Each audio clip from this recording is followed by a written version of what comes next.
해야 되는 게 진단을 해요. 진단. 무슨 병이 어디가 어떻게 왜 아픈지 알고 또 어떻게 해야 낫는지 알고 이렇게 진단을 하고 처방을 해야지, 진단 안 하고 바로 처방하는 사람을 보고 우리는 유식한 말로 돌팔이라고 부릅니다. 병원에 말고 저 군대 가면 돌팔이가 있죠. 군대 돌팔이는 자기가 의학 지식이 전혀 없기 때문에 환자가 오면 무조건 알약 2개를 주는데 검은 약 1개, 흰 약 1개. 검은 약은 소화제, 흰 약은 진통제. 그거 2개 먹고 낫는 병은 병 아니었고 안 낫는 병은 큰 병이니까 병원에 보내야 되죠. 근데 그 군대 의무병은 말 그대로 우리는 의무병 보고 야 돌팔이 그렇게 불렀었는데 옛날에. 그렇게 하지만 의사는 다르죠. 의사는 진단부터 해야 됩니다. 자, 사도 바울이 로마서 12장에서 너희는 이 세대를 본받지 말라 이렇게 했어요.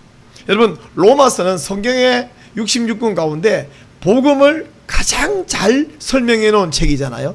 게다가 이 복음대로 사는 방법 또한 가장 잘 설명해 놓았습니다. 로마서 1장부터 11장까지는 하나님께서 우리에게 무엇을 해주시는가를 잘 설명하고 12장부터 마지막 16장까지는 그러면 우리가 이 복음을 받았으니 어떻게 살아야 할 것인가, 바로 그 전환점에 있는 12장 1절과 2절에서 너희는 이 시대를 본받지 말라. 그럼 이 시대를 본받지 않기 위해서는 이 세대가 어떤 상황에 놓여 있는가, 어떤 상태인가를 우리가 먼저 파악을 해야 되겠죠. 그래서 이거 어떻게 하면 넘어가네요. 자, 이제 이 시대를 좀 파악을 해야 되겠는데요. 지금이 우리가 살고 있는 시대가 21세기인데 각 시대마다 복음이 공격을 당했어요. 1세기에는 무엇이 복음을 향한 도전이었고 공격이었냐면 예수님이 복음을 전하고 다니고 스데반이 순교하고 사도 바울이 전도하면서 핍박 박해당할 때에는 뭐가 문제냐, 그들은요 이 한마디에 목숨을 걸었어요. 예수는 그리스도다. 예수는 그 메시아, 히브리어로 하마샤흐이다.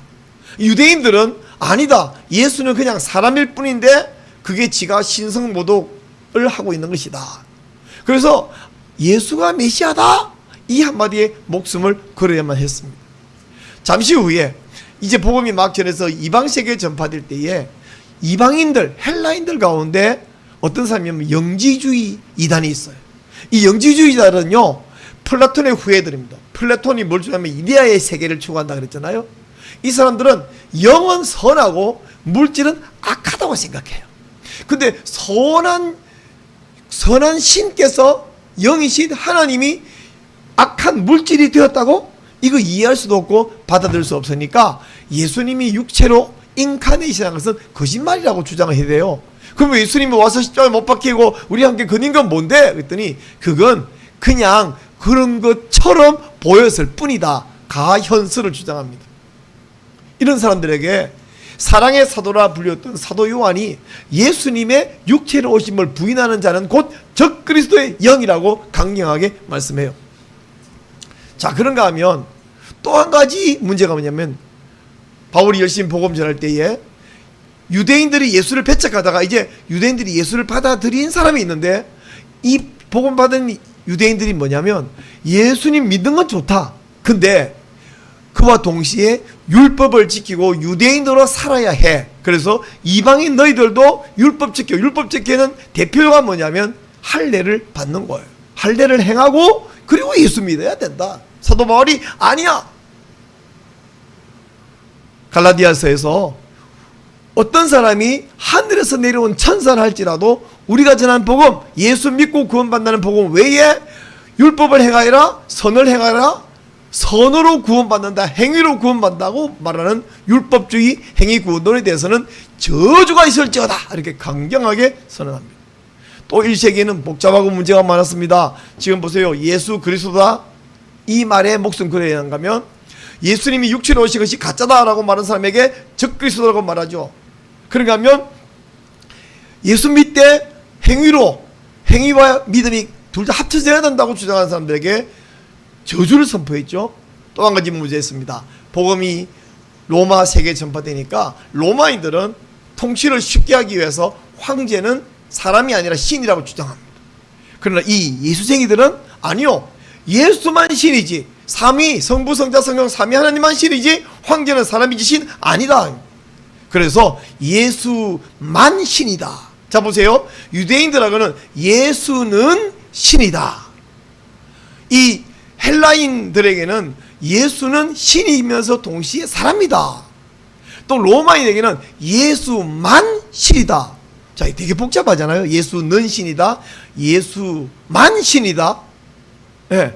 근데 예수만 신이다 말은 황제 신 아니다. 이 한마디에 목숨을 걸고 수없이 많은 사람이 원형 경기장에 맹수의 밥이 되고 그 한마디를 말하기 위해서 산채로 화형을 당해야만 했습니다. 이분들은 그냥 예수 믿는 게 취미생활이 아니야. 교양 있는 사람은 교회 다녀야 돼 이런 소리가 아니야. 목숨을 걸고 예수는 신이다. 예수만 신이다. 이렇게 목숨을 걸었어요. 그러다가 313년 콘스탄틴 황제가 기독교를 인정해 주었죠. 이제 드디어 기독교가 승리한 것 같습니다. 승리한 건 맞아요.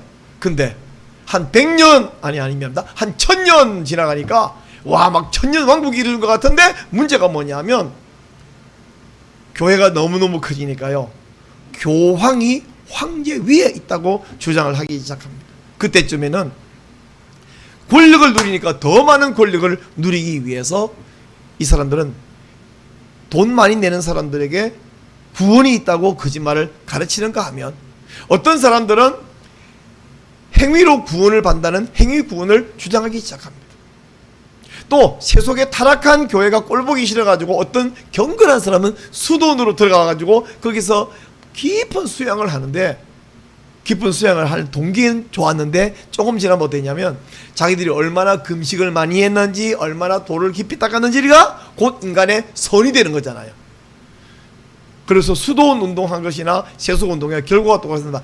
예수님의 공로를 평가절하해버리고 내 노력, 내 선행, 내 금식, 내 경건 이것이 곧 구원의 플러스가 된다고 생각하는 거예요. 루터와 종교개혁자들은 오직 믿음으로만 구원받지 당신들이 얼마나 수도원에 가서 돌을 닦았는지 당신들이 얼마나 돈을 많이 냈는지 얼마나 착하게 살았는지 그건 구원받은 사람의 당연한 행동이지만 그게 구원받는 쪽은 아니다. 다시 말하면 믿음으로만 구원받는다. 루터와 종교개혁자들은 이 한마디 하기 위해서 목숨을 걸었어요. 그냥 신앙 논쟁이 아니라 목숨을 걸어야만 했습니다. 자, 종교개혁은 잘 성공했죠. 물론 가톨릭 구교는 그대로 남아 있었습니다만은 이로부터 종교개혁은 좋은데 여러분 종교개혁을 할 때에 함께 깨어나 버린 용이 뭐냐면 계몽주의예요. 계몽주의는 좋은 거잖아요. 꿈꾸는 사람들 깨우는 거니까. 그런데 계몽주의가 뭐가 문제냐면 인본주의. 사람이 억눌려 있었는데 몰랐는데 알고 보니까 우리가 굉장한 존재더라고. 인본주의, 이성이 깨어났어요. 그러자 어떤 일이 생겨나냐. 막시즘이 등장하고요. 진화론이 등장하고요. 그리고 자유주의 신학이 등장했어요. 19세기에는 이런 자유주의 신학이 막 등장해가지고 성경을 들고 이건 하나님의 말씀이 아니고 인간들이 지어낸, 사실 인간이 쓴 거 맞잖아요. 마태가 썼고 바울이 썼고 또 옛날에는 이사야가 썼고 모세가 썼고 근데 사람들이 지어낸 이야기고 그 이스라엘 종교를 두둔하고 이스라엘 종교를 편들려고 쓴 고문서, 캐캐묵은 문서야. 그럼 이거 하나님 말씀 아니니? 어떤 사람은 하나님 말씀 아예 아니라고 말하는 사람이 있는가 하면 어떤 사람은 아니 사람의 말인데 이 속에 하나님 말씀이 섞여 있어. 그럼 언제 이게 하나님 말씀이냐 그러면 이게 읽다가 은혜를 쫙 받으면 갑자기 이게 하나님 말씀이 된다고. 이 말 들으면 여러분 처음 들으니까 진짠가 가짠가 그런 사람도 있고 에이 그럴 리가 있어 그런 사람인가 하면 제가 하는 이 말을 자꾸 하면요 사람들이 그럼 무조건 하나님 말씀이라고 믿는 건 무식한 거지. 이게 내가 열심히 기도해서 사람의 말 속에 하나님의 말씀을 골라내야 돼. 평소에는 사람 말인데 기도 많이 해서 성령이 은혜를 쫙 주면 하나님 말씀이 된다. 이런 사람이 있는가 하면 어떤 사람은 매우 똑똑한 척하고 우리가 열심히 연구하고 분석하면 인간의 말을 다 분리해내고 그러면 하나님 말씀 알맹이에 남어. 산에서 돌을 캐오면 그걸 다 분리하면 그 안에 금이 나오잖아. 그것처럼 성경을 가져와고 이게 깨가지고 안에 말씀을 찾아내야 된다고. 이 말 자꾸 들으면요 진짜 같아요. 이럴 때에 아닙니다. 성경은 한 글자 한 글자 한 글자 모두 성령께서 영감하신 하나님의 말씀입니다. 축자 영감. 우리 이거 믿잖아요. 우리 이거 믿잖아요. 이거 안 믿고 내가 이게 성경이 하나님 말씀인지 사람의 말인지를 분리하기 시작하면 누가 주인이야? 내가 주인이야. 내 마음대로 믿는 거지. 그럴 수 없어요. 그건 기독교 아닙니다. 그건 성경 종교 아닙니다. 우리는 축자 영감 믿어요. 근데 이 시기에 또 깨어난 게 진화론인데, 축자 영감은 열심히 강조해가지고 우리가 성경을 보존했고 기독교를 보존했는데, 진화론은 이게 들으니까 말도 안 되는 소리야. 무슨 아메바가 도둑동물이 되고 무슨 원숭이가 사람이 되기 말이나 되는 소리야?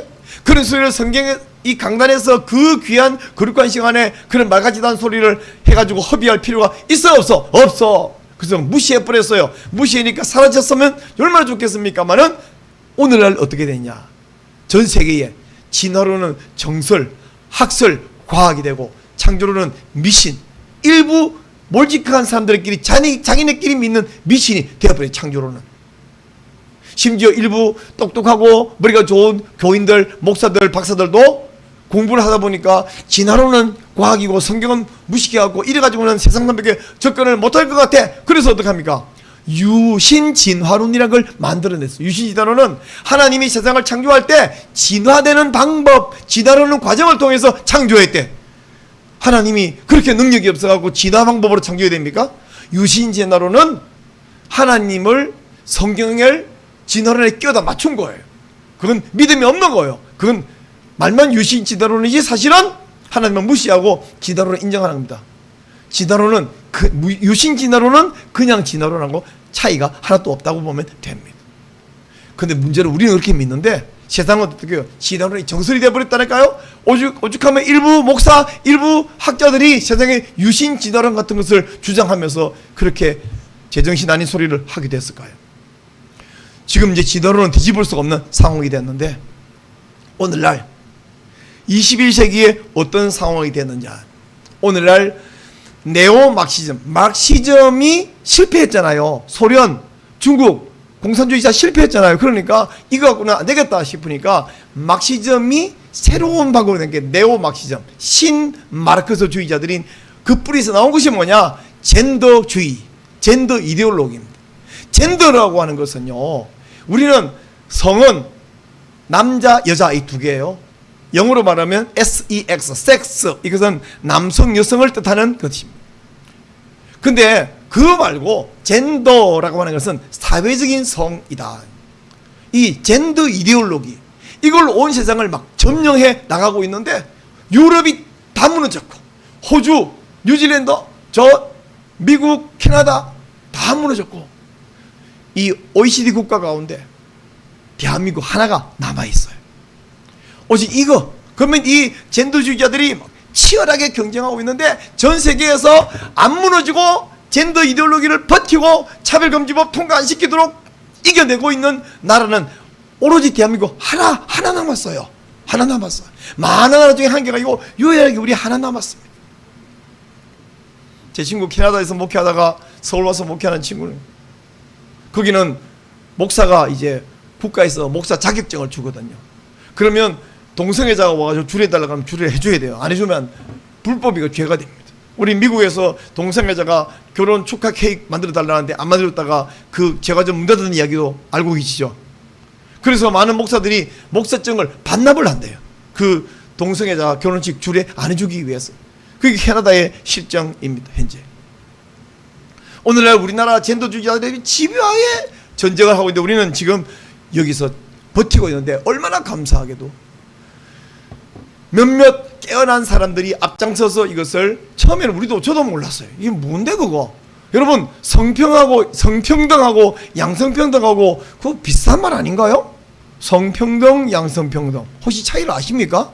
저는 옛날에는 몰랐어요. 지금은 너무나 잘 알지만 그때 잘 몰랐어요. 그게 성평등, 양성평등 뭐가 다르지? 근데 앞장서서 이게 얼마나 엄청나게 다른 것인가를 설명하고 떠들고 목사들을 깨우고 교인을 깨워가지고 이제 우리 대한민국 사람들은 다 아는데, 이 일에 함께 나서서 같이 막자. 기독교 연합단체, 시민단체, 사회연합단체들이 한 1200개 됩니다. 대한민국에. 그래서 함께 막고 있어요. 그러면 이 젠더주의자들이 집요하게 우리를 공격하는 게 뭐냐 한번 볼게요. 우선 법을 만들려고 하는데 법은 차별금지법. 여러분 대한민국에 차별금지법이 있습니까 없습니까? 모르시죠? 차별금지법 있습니다. 제가 이걸 연구해서 논문까지 썼는데 무려 21개나 되는 차별금지법인데 이건요 이런 거예요. 남자와 여자 차별하면 안 된다. 또 나이 든 사람 나이 젊은 사람 차별하면 안 된다. 또 외국인 차별하면 안 된다. 장애인 차별하면 안 된다. 학식 공부 많이 한 사람 적게 한 사람 차별하면 안 된다. 차별하면 안 되겠죠? 이렇게 등등등등 해가지고 21개 개별적으로 맞춤형 차별금지 있어요. 근데 지금 저 젠더 활동가들이 만들려는 포괄적 차별금지입니다. 포괄적은 뭐냐면 그 모든 것을 통틀어 차별하지 말자. 왜 그럼 그런 맞춤형 개별적 차별금지 있는데 이런 포괄적 차별금지를 만들었냐면 그 속에 두 단어를 집어넣기 위해서요. 성적 지향으로 인하여 차별받지 않는다. 성별 정체성으로 인하여 차별받지 않는다. 그럼 성적 지향이 무슨 소리냐 그러면 이거요. 어떤 경기도 의원이 성적을 높이고 성적을 지향하는 것입니다. 그거 좋은 거 아닌가요? 성적을 높여야 되죠? 저기 성적을 지향하는 게 아니에요. 성적 지향이라는 것은 내가 남자인데 내가 사랑하고 싶은 이 사랑이라는 것은 내가 우리 목사님도 사랑하고 우리 집사님 사랑하고 이런 사랑이 아니라 내가 이 성관계를 하고 결혼을 하고 싶은 결혼하는 거하고 성관계는 이게 하나 연결되어 있잖아요. 그 대상으로서 내가 남자를 지향하냐 여자를 지향하냐 남자도 사랑하고 여자도 사랑하냐 뭐 이런 지향을 말합니다. 사랑의 대상으로서 내가 남자인데 사랑의 대상으로 결혼하고 성관계를 하고 한 집에 자고 또 아이를 낳고 하기 위해서 내가 여자를 사랑해야 되겠죠. 정상이죠. 근데 내가 아니 나 여자 말고 남자 사랑할래. 그게 이제 남성 동성애죠. 어떤 여자가 자기의 사랑하는 대상을 여자로 나는 남자도 사랑했다 여자도 사랑했다 둘 다 왔다 갔다 사랑할래. 그런 성적인 지향으로 차별받으면 안 된다. 성별 정체성은 뭐냐면 제가 남자입니다. 저 남자로 보입니까?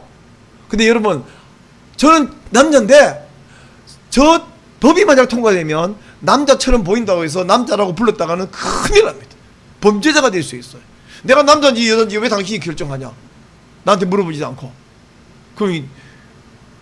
그러면 우리는 세상에 성별은 두 가지밖에 없다고 알고 있어요. 남자 여자. 근데 저 사람들은 뭐냐면 세상에는 남자도 있고 여자도 있고 남자이면서 여자인 사람도 있고 남자도 여자도 아닌 사람도 있고 남자가 됐다가 여자가 됐다가 또 다시 남자가 됐다가 여자가 됐다가 왔다 갔다 하는 사람도 있고.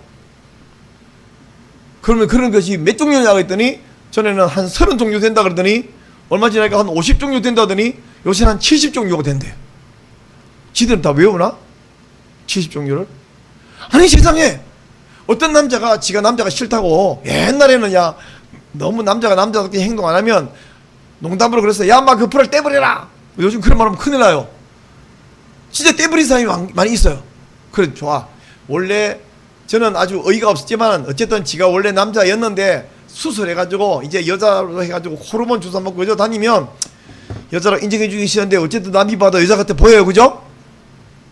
근데 트랜스젠더 성별을 바꾼 사람만 말한 게 아니라 멀쩡히 남자 몸 갖고 있고 남자 성기도 갖고 있는데 그냥 자기가 남자라고 주장을 해. 그럼 이거 여자라는 거예요. 근데 여자라고 주장하면 여자라는 거예요. 그걸 인정해 주자는 거예요. 실제로 LA에서 여성 전용 사우나에 남자가 들어왔어요. 남자의 외모를 다 갖추고 안에 있는 여자들이 막 깜짝 놀라서 기절하죠. 그래서 주인에게 막 남자를 여성 사우나에 들으면 어떡하냐고 했더니 우리 캘리포니아에서는 성별 정체성으로 차별받지 않는 이 차별금지법이 통과됐기 때문에 이분을 들어간다 그러면 막을 방법이 법적으로 없습니다. 막을 방법이 없어요. 혹시 난 낯선 남자랑 같이 목욕 한번 해보면 좋겠다 그러면 혹시 계시나요?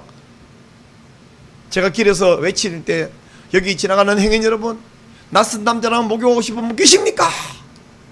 여기 지나가는 남자 여러분 여러분의 사랑하는 어머니가 여러분의 여동생이 여러분의 딸이 낯선 남자랑 결혼하고 낯선 남자랑 탈의실 같이 쓰고 화장실 같이 쓰고 이거 원하는 남자 있습니까? 제가 외치는데 그 생각이 있는 건지 없는 건지 뭐 지 일이 바쁜지 무관심하고 이러는데 하여간 여러분 법을 만들려고 해요. 법을 만들어. 차별금지법.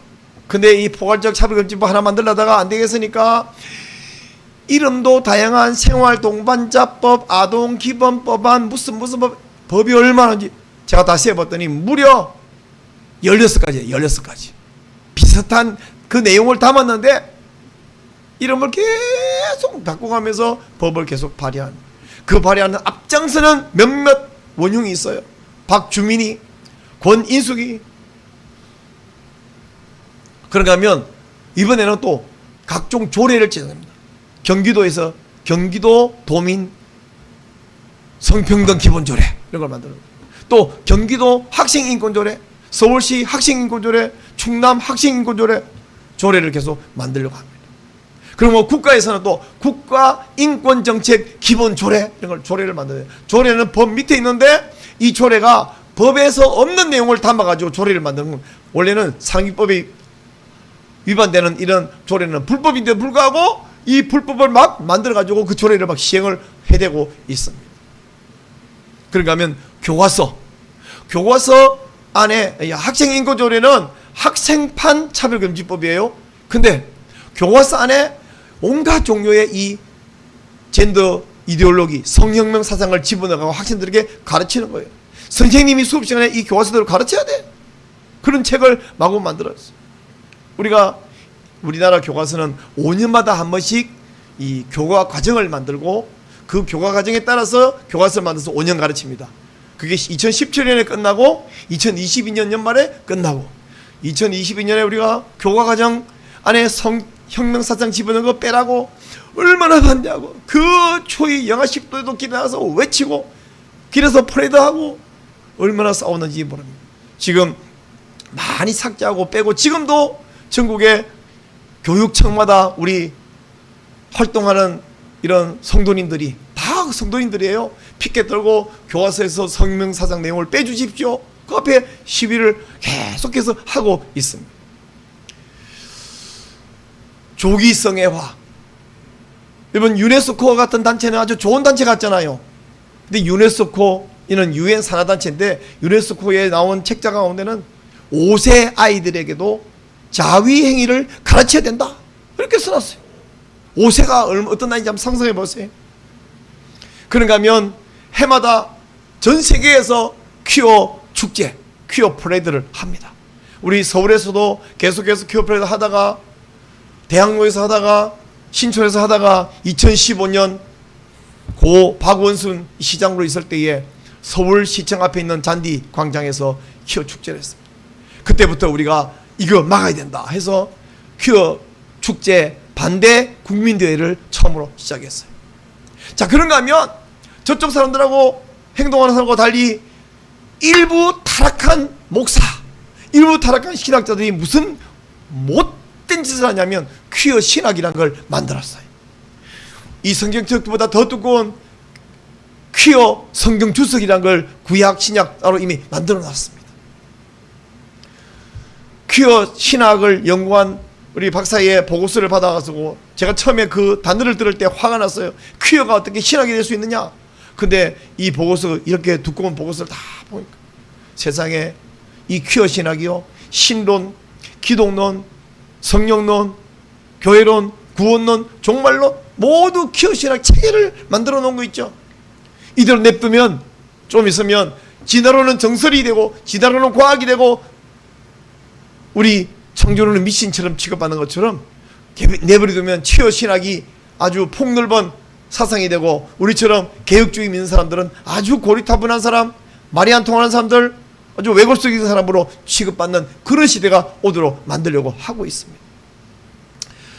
이 차별금지법에 있는 성적 지향, 성별 정체성으로 인하여 차별받지 않을 권리를 포함한다. 이거를 집어넣은 차별금지법을 만들고 학생인권조례 안에도 학생이, 여러분 세상에 사람은 누구나 인권이 있어요. 학생이라고 따로 인권이 필요하지 않아요. 학생이나 성인이나 어머니나 다 사람은 인권이에요. 그리고 그것이 우리나라 헌법에 명시되어 있습니다. 이미. 그러면 학생인권조례, 학생에게는 학생 인권조례가 필요한 게 아니라 학생에게 필요한 것은 학교에서 공부할 권리, 학습권이 필요하죠. 학습권. 근데 저 학생 인권조례는 이 성적 지향으로 차별받지 아니하고 성별 정체성으로 차별받지 아니할 권리가 있다라고 생각하면 학생들, 여기 말하는 학생이란 유치원 또 초등학교, 중학교, 고등학교 학생을 뜻한다고 써놨어요. 그럼 유치원부터 고등학생 사이에 심지어 왜냐면 임신하고 출산하고 임신하고 출산함으로 차별받지 않을 권리가 있다. 무슨 초등학생, 중학생, 유치원생부터 고등학생이 지금 임신하고 애 낳을 때입니까? 그래서 무슨 공부가 되겠냐고 그런 것을 포함시켜 놓았습니다. 그뿐 아니에요. 이 속에는 어떤 이야기 더 있냐면요. 이게 좀 아까 설명해 지나가고 이 교과서에 가르치는 데 보면 성적 자기 결정권이 있다고 가르치고 있어요. 성적 자기 결정권에서는 또 자기 성적을 자기가 결정한다는 뜻이 아닙니다. 저게 자기가 성적을 자기 결정하면 좋겠죠. 100점 이렇게. 그게 아니라 자기가 성관계를 청소년들도 성적 자기 결정에서 자기가 성관계를 할 것인지 말 것인지 남에게 결정이 아니라 자기가 결정한다 이런 뜻이에요. 청소년이 자기가 결정할 권리가 있다는 거예요. 성적 자기 결정권. 자주스쿨 성교육에 보니까 이런 내용이 포함되어 있습니다. 제가 또 작년 2022년 가을에 청주에 있는 교원대학교까지 갔습니다. 거기서 이 교과과정 시안 발표회 가서 보건 과목에 들어갔어요. 근데 이 보건 과목에 있는 이 자료집을 쭉 넘기는데 세상에 56페이지에 왼쪽 하단에 이런 내용이 있습니다. HIV 보균자, HIV라고 하는 이 바이러스는 에이즈를 일으키는 바이러스입니다. 여러분 우리가 코로나 바이러스로 말미암아 생겨난 병은 감기잖아요. 코로나 바이러스 디지즈, 그걸 합쳐서 코비드입니다. 코비드가 코로나 바이러스 디지즈. 코로나 바이러스로 인해 생기는 질병. 우리가 자꾸 코로나 얘기를 불렀지만 코로나는 그 바이러스의 이름이 코로나 바이러스인데 코로나는 원래 왕관이라는 뜻이에요. 코로나가 무서워요? 왕관이 무서워요? 아니고 코로나 바이러스 디지즈가 무서운데 그 코로나 바이러스 디지즈라는 것은 결국 콧물 나고 몸살하고 기침하고 아주 몸이 약한 사람들은 감기하다가 죽는데 코로나 바이러스 때문에 죽는 것만 죽는 게 아니라 우리가 독감으로도 1년에 1,500명씩 죽고 있어요. 1년에 1,500명씩. 독감이 뭐냐? 그게 코로나 바이러스예요. 사스나 메르스 다 코로나 바이러스인데 그 코로나 바이러스 때문에 이것도 설치해놓고 말이야. 코로나 바이러스 때문에 예배 못 드리고 코로나 바이러스 때문에 밥 못 먹고 코로나 바이러스 때문에 결혼식 못하고 코로나 바이러스 때문에 우리 못한 게 한 개 두 개 아니에요. 그죠? 근데 그걸 당연하게 받아들였잖아 우리는. 사실은 다른 감기보다 좀 전파력이 아주 센 바이러스 질병, 일종의 센 감기인데 그 감기 때문에 모든 권리를 다 포기하는 걸 당연히 받아들였어요. 근데 에이즈를 일으키는 바이러스 이름이 HIV. HIV 보균자라는 것은 우리 그 옛날에 코로나 바이러스 보균자 중에서도 증상이 없는 사람이 있었죠. 예, 코로나 바이러스 내 몸에 있다고 다 감기는 아니에요. 그걸 보고 무증상 감염자라고 불렀어. 그럼 이 HIV 보균자가 청소년, 지금 이걸 가르치는 아이들이 12세면 한 초등학교 6학년, 5학년, 6학년부터 중학생, 이 아이들이 HIV가 왜 보균자가 됐냐면 바텀 알바 때문에. 바텀 뭐냐면 남자가 어린 아이들에게 돈 주고 야 학문 벌려 그러고는 학문에다가 섹스를 하는 거예요. 미친놈들이. 거기에 돈 몇 푼 받는, 이게 이제 창녀 있잖아. 창녀 돈 받고 나는 남자에게 받아주는 창녀처럼 얘들이 이 동성애자 창남이야. 이걸 해서 우리나라의 에이즈 환자가 계속 늘고 있는데, 근데 그 짓을 해서 돈 몇 푼 받고 그 짓을 해서 이 아이들이 HIV 보균자가 됐으면 그러면 다른 사람과 관계를 다 끊어야 되는데, 교과서에서 가르치기를 HIV 보균자도 사랑의 감정을 느낄 수 있고 그 사랑의 감정을 실현할 수 있는 권리가 있다, 이렇게 교과서에 써놨어요. 뿐만 아니고 학습 목표가 뭐냐면 이 공부를 보건 과목입니다. 지금 이게 보건 과목이에요. 건강을 위한 거 보건 과목에 이 초 6학년부터 5학년부터 중학생 사이에 이 아이들에게 가르치는 목표가 뭐냐면 HIV 보건자가 친구가 있으면 그 친구가 사랑의 감정을 누구랑 느끼고 그 사랑의 감정의 것은 반드시 남성입니다. 남자끼리. 그리고 그것을 실행할 수 있는 권리를 지지해주고 그것을 보호해주고 지지해주도록 하는 것이 학습 목표라고 가르치는 거예요. 그러나 있으면 절제시키고 그거 큰일 나다 위험하다 넘어지면 남까지 다 위험해진다. 그것을 막도록 절제시킨다. 이게 학습 목표가 되어야 되는데 그걸 지지하고 가르치도록 하는 것이 학습 목표라고 써놓고 이걸 복음 과목에 넣어놓고 있는 거예요. 얘들이 자기네끼리만 하는 것이 아니라 이걸 붐을 일으키려고. 그래서 호주에서 이것을 막 전국에 실황 방송을 해야 되니까 호주 아이들이 65만 명이 막 뛰쳐나와서 에이즈 큐어 축제에 참가가 늘어나고 이것을 보면서 우리나라에서도 이걸 하자. 그래서 2015년부터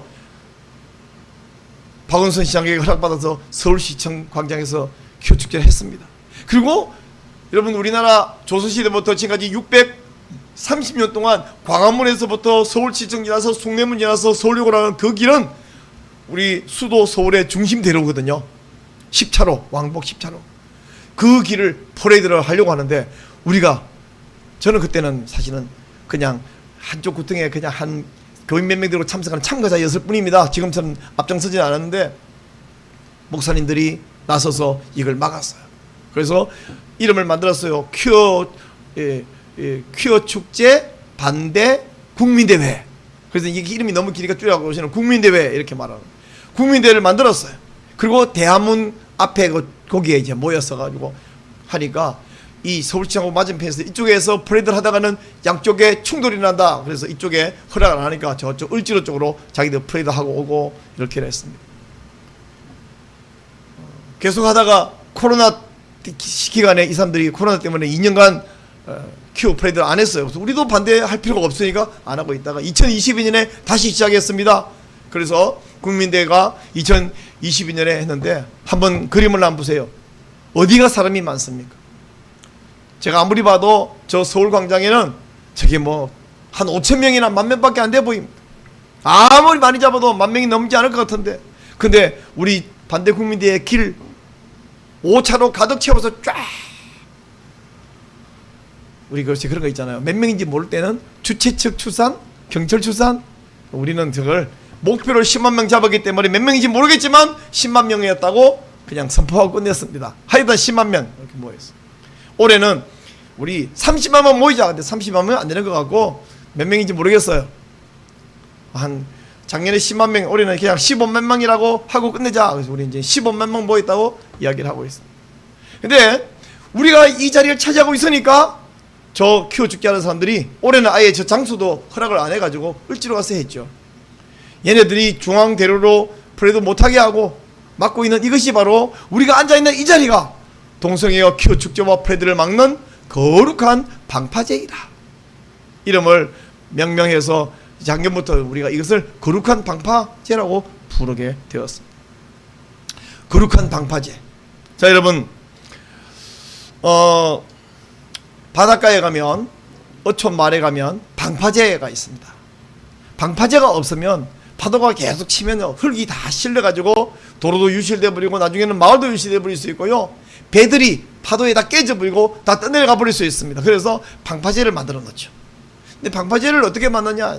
예전에는 어디서 막 큰 돌멩이 바위를 가져서 낑낑거려서 가서 이렇게 만들다가 이렇게 해서 바위 가져오는 게 너무 어려우니까 오늘날은 어떻게 하냐면 테트라포드를 만들었어요. 테트라포드라는 것은 테트라포드라는 말은 4개의 발이라는 뜻이죠.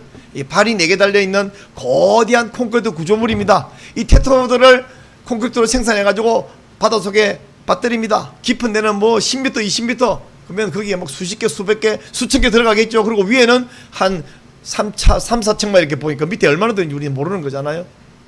이 테트라포드가 거기 차곡차곡 쌓여서 방파제를 하고 있기 때문에 파도가 와서 거기만 계속 때리면 파도가 다 깨지고 물러가고 깨지고 물러가요. 근데 여러분 바닷가에 가보셨어요? 파도가 몇 번 오죠? 세보셨어요? 그걸 셀 엄두를 못 내죠. 왜? 계속 오니까. 제가 요즘 기도 제목 중에 하나가 뭐냐면 이 성혁명 세력과 싸우다가 지치지 않게 하옵소서. 제가 계속 기도하고 있는데, 왜냐하면 아주 막 징글징글합니다. 전방위적으로 집요하게 학생인권조례 만들고 도민인권조례 만들고 또 이 포괄적 차별금지 만들다가 안 되겠으니까 무슨 생활동반자법을 만들고 아동기본법안을 만들고 또 군형법 개정안. 군형법 개정안 무슨 소리냐면 군대에서 동성애하면 처벌하는 형법이 있는데 형법을 개정해갖고 군대에서 자기들끼리 서로 합의하고 동성 성행위하는 것은 벌 주지 말도록 하자. 이게 군형법 개정안이거든요. 뭐 이런 것도 만들고. 근데 이걸 너무 징그럽다. 그냥 이제 지치다 하면 안 되니까 제가 생각했어요. 파도는 원래 계속 때리는 거예요. 그러면 방파제가 가만히 버티고만 있으면 파도가 깨지고 파도가 깨지지 방파제는 안 깨지는 거죠. 지치지 말자. 하나님 지치지 말게 하여 주옵소서. 사랑하는 여러분, 이제 이 테트라포드는 몇 개가 필요하냐면 물속 깊이 가득 채우고 그 위에 2층, 3층, 5층에 보이도록 테트라포드 필요해요. 테트라포드는 많이 필요한데요, 저만이 아니라 저 목사님은 뭐 저런 거 좀 열심히 하나 보다 아니라 저만이 아니라 저 원래 나가서 아스팔트에서 외치는 그게 아니라 저 박사예요. 박사 아시죠? 설교학 박사예요. 논문 쓰고 책 읽고 연구하고 이게 제 원래 하는 일인데, 설교학 박사 돼가지고 우리 이상 목사님 같이 공부했는데 나가서 뜨거운 35도 36도 가만히 서 있어도 땀이 줄줄 흐르는데 거기서 한번 마이크 뜨고 외치면 또 막 땀이 줄줄 흐르는, 한겨울에 영하 10도 15도 거기 있어가지고 옷을 아무리 껴입어도 발이 시려 죽겠는데 거기 나가서 목이 터져라 외치고, 목사님은 열심히 하는구나 박수 쳐줘야 되겠네 가 아니라, 평소에는 여러분이 그렇게 안 해야 되지만 함께 큰 집회가 있을 때는 거기에 사람들이 모여와야 돼요. 왜 거기 모여야 되냐면 여기서 기도하면 안 돼요? 안 돼요. 왜? 정치인들은요, 요즘 이 언론이 작용화돼 가지고 언론인들이 그 한 5,000명 10,000명 모인 것을 50,000명 모였다고 기사 써주고, 우리 10만 명 모인 것을 15,000명 모였다 이렇게 기사를 써요. 세상에 작년 5월 15일에 국회의사당 앞에 3만 명이 모였는데 세상 국민일보가 1,000명 모였다고 써주는 거예요. 진짜 화가 나서 여기 저절로 나오려고 그래. 국민일보가 다른 신문이 아니라 한겨레 신문이라 이게 아니라 3만 명하고 1,000명이 비슷하지도 않은데 와보지도 않았는지 와서 그렇게 썼는지 정말 화가 납니다. 찌라시도 아니고 국민일보가 1,000명이라고 썼어요. 근데요, 기사들은 그렇게 숫자를 반대로 거짓말로 아무래도 안 속는 사람 누구냐면 정치인. 왜? 정치인은 숫자 한 명 한 명이 곧 표고, 표가 자기 생명이기 때문에 거기 몇 명 왔는지 높은 건물에서 내려다보고, 아까 그 사진 보셨죠? 아니면 드론 띄워서 다 내려다보고 정확하게 파악해서 저기는 몇 명, 여기 몇 명이구나. 그래서 정책을 결정하고, 우리가 집요하게 길을 쓰고 막고 있기 때문에 아직도 차별금지법은 통과 못 시켰어요. 현재 21대 국회에 차별금지법이 4사람이나 발의해서 지금 국회에 계류 중이에요. 박주민, 권인숙, 이상민, 정의당의 장혜영 4명이나 차별금지법을 지금 발의해놓고 아직도 살아있습니다. 살아있어. 언제 이걸 통과시키려고 할지 모르겠어요. 그 외에 한 40명 되는 의원들이 돌아가면서 계속 비싼 발을 발의해야 됩니다. 그러면 나머지 사람들은 거기에 공동발의 이름을 올려줘요. 품앗이처럼. 이런 짓을 하고 있는데, 여러분, 이 사람들이요, 국회의원들이 우리가 맡고 있고 거기 모인 숫자 보고 그걸 통과를 못 시키는데, 그러므로 국민대회 한다 그러면 수고하시네요 그러면 되는 게 아니라 거기 와야 돼. 현장에 35도 되는데 와야 돼. 와가지고 뭐 하느냐, 와가지고 막 주야 기도 그렇게 안 해도 돼요. 제가 늘 농담처럼 하는데 이 진심인데, 농담 말고 진심인데, 그냥 올 때는 돗자리 들고 도시락 싸고 물병 챙기고 모자 챙기고 양산 챙기고, 그래가지고 돗자리 펴놓고 간식 펴놓고 먹고 떠들고 앞에서 강의하며 듣고 다 같이 소리 지르고 말하면 같이 물러가라 뭐 처리하라 같이 외치고, 그리고 옆 사람하고 떠들고 얘기하고 소풍하면 돼요. 소풍. 그게 뭐 2시간 한 3시간 있어야 되는데 그걸 언제가 막 이렇게 할 필요 없이. 근데요, 특별히 어떤 사람이 꼭 와야 되냐면 드론 띄우고 위에서 내다볼 때는 평수가 좀 넓은 사람이 또 필요해요. 나는 너무 평수가 좁아. 근데 높아야 되지만 평수가 좀 넓은 사람 꼭 와야 됩니다. 잘 보이잖아요. 여기서 내려다볼 때 좀 넓은 사람. 몇 사람 후보자가 있으시는데. 그래서 와서 앉아 놀면 돼요. 너무 은혜 받을 필요 없어요. 그래 와서 많이 앉아 있었죠. 그러면 드론 내다보고 오 여기 맞네. 이 많은 사람이 반대하는구나. 우리 이게 통과시키면 우리 목 날라가겠네. 다음 선거 없겠네. 그래서 겁을 내기 때문에 와야 되는 이유는 그겁니다. 목사님 우리 교회에서 많이 기도해요. 평소에 알아.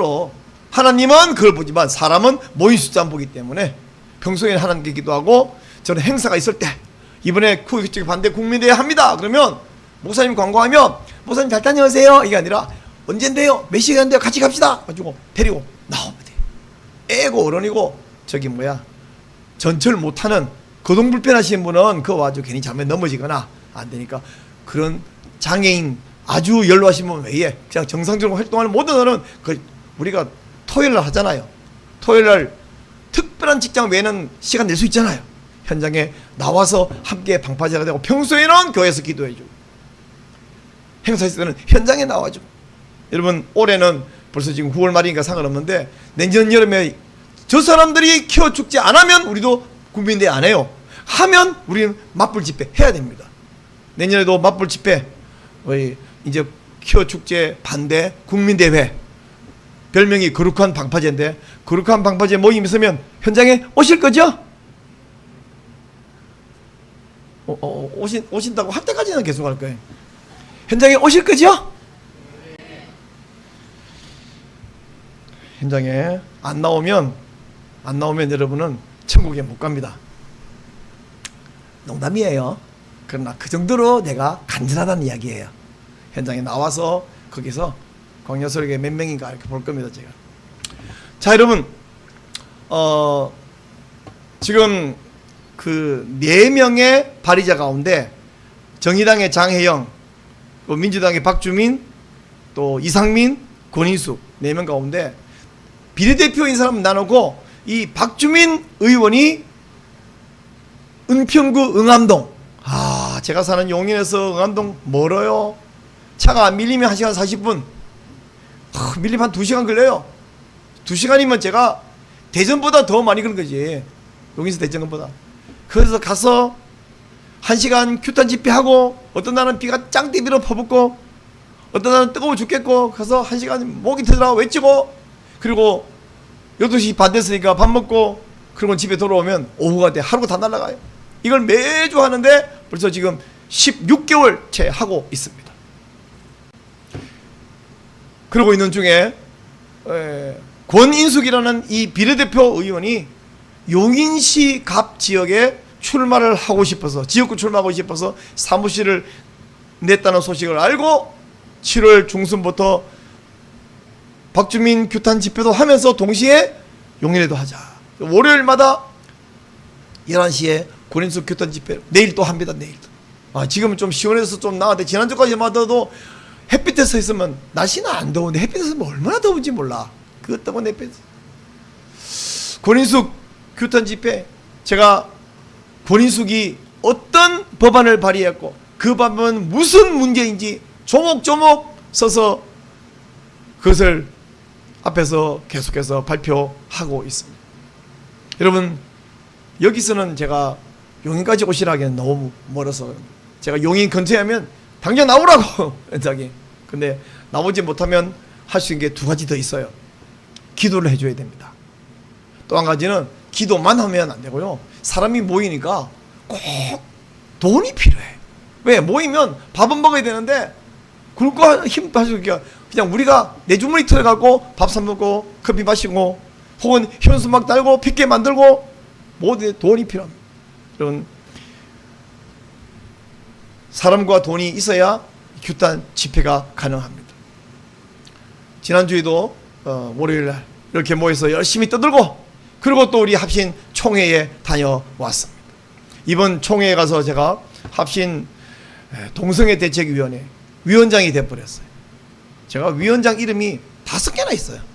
동성애 대책위원장, 거룩한 방파제의 특별기도위원장, 또 우리 경기총에서는 사회정책위원장, 또 용인시에서는 뭐 학술위원장 맡고 있지만 또 뭐더라? 하도 많아갖고 위원장 5개에다가 사무총장 하나에다가 총무 하나에다가 그 직책이 전부 2가지 특징이 있어요. 다 아스팔트에서 외쳐야 되는 직책이고, 또 하나는 돈 안 나옵니다. 아무도 돈 안 주는 직책. 동성애 대책위원장 사람들이 축하드립니다. 이게 축하받을 일이 맞나? 돈 안 나오고 내 돈 써야 되는데 아스팔트에서 외치는, 남들이 하기 싫어하는, 이게 왜 축하받을 일이 맞는지 모르겠어요. 하여간 남들이 원하는 것든 안 원하든 상관없습니다. 저는 제가 열심히 하고 있습니다. 열심히 할 겁니다.